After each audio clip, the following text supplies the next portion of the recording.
Welcome back to the series of scenario based interview question and answer in a SQL. So our question is, how can you find the employees who do not have the managers?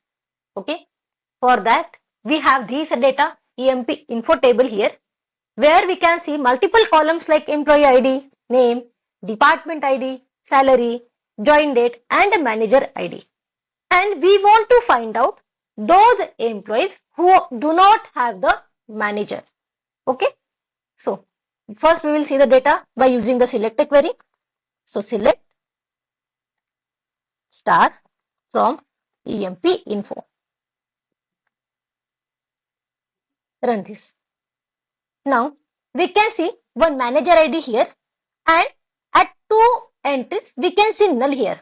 Okay, so two employees do not have manager, and to get that employees we will write the select query here as select star from the EMP info where manager ID is null. Okay,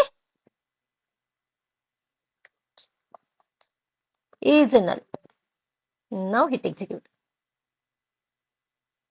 So we are getting two employees without a manager.